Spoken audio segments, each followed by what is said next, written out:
হলো রিয়া আর ও হচ্ছে Ryan. Ryan সবসময় লিখতে ভালোবাসতো আর তার স্বপ্ন ছিল বড় হয়ে রাইটার হবে। কিন্তু দুঃখের বিষয় রায়ান কথা বলতে পারতো না। কিন্তু তার আরেকটা স্বপ্ন আছে, সেই স্বপ্নটা হলো রিয়া।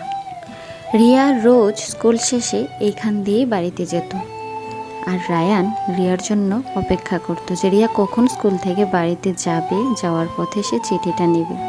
রিয়াকে রোজ রায়ান লুকিয়ে লুকিয়ে দেখত গাছের আড়াল থেকে।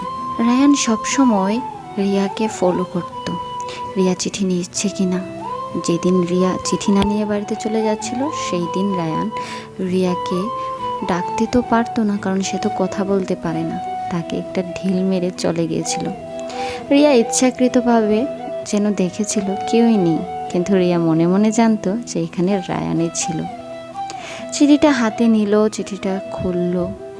চিঠি যখন পড়ছিল তখন রিয়া বুঝতে পারলো যে রায়ান রিয়াকে কতটা ভালোবাসে। রিয়া হাসছিল, তার কারণ রায়ানকে রিয়াও ভালোবাসে।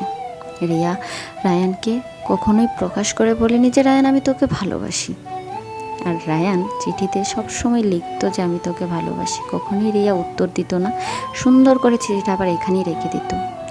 কিন্তু রিয়ার ইচ্ছে ছিল রায়ান কখন এসে তাকে নিজের হাতে ধরে বলবে যে আমি তোকে ভালোবাসি। সে রায়ান মন খারাপ করে ওইখানে বসেছিল। রিয়া আবারও চলে আসলো, এসে রায়ানকে খুব জ্বালাতন করতে লাগলো, হাসাতে শুরু করলো। কিন্তু রায়ান হাসছিল না। রায়ানের মনে একটাই প্রশ্ন জাগছিল যে কখন রিয়া বলবে যে আমি তোকে ভালোবাসি। রায়ান জানতো না যে রিয়া কতটা ভালোবাসে রায়ানকে। রায়ানের কোনো ধারণাই ছিল না। তখন রিয়া বারবারই বলছিল যে চল না রায়ান আমরা একটু ঘুরে আসি। ও লিখছিল আর বসে বসে রিয়া দেখছিল। রায়ানকে তারপরেও বারবার জোর করছিল যে চল না, কিন্তু যাবে না। রায়ান কখনোই এখান থেকে যাবে। রিয়া মজা করতে করতে রায়ানকে বলছিল কাল বিকেলে যদি তুই এখানে না আসিস তাহলে তোর সাথে আর কখনো কথাই হবে না। এই প্রথমবার আমি তোকে বলছি যে আমি ওইখানে দেখা করব। অনেকক্ষণ সময় নিয়ে রায়ানের জন্য অপেক্ষা করছিল। রায়ান আসছিল না। অপেক্ষা করতে করতে রায়ানের জন্য অনেক কিছু ভাবছিল, আবার একটু রাগও হচ্ছিল।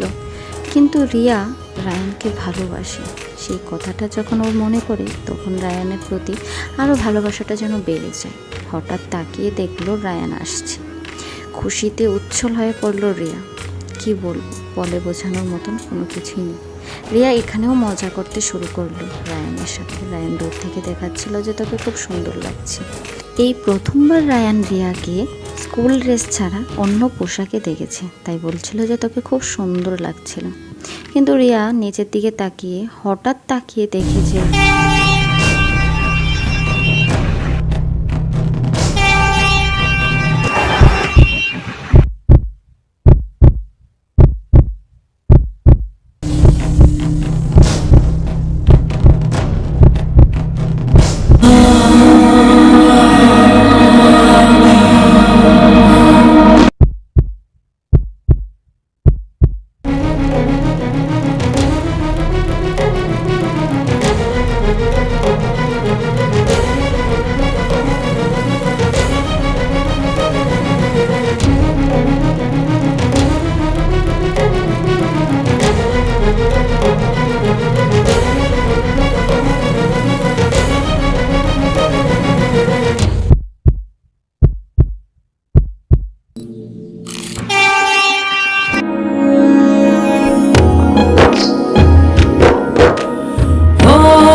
সাত জন্মের তুমি কেন বোঝো না,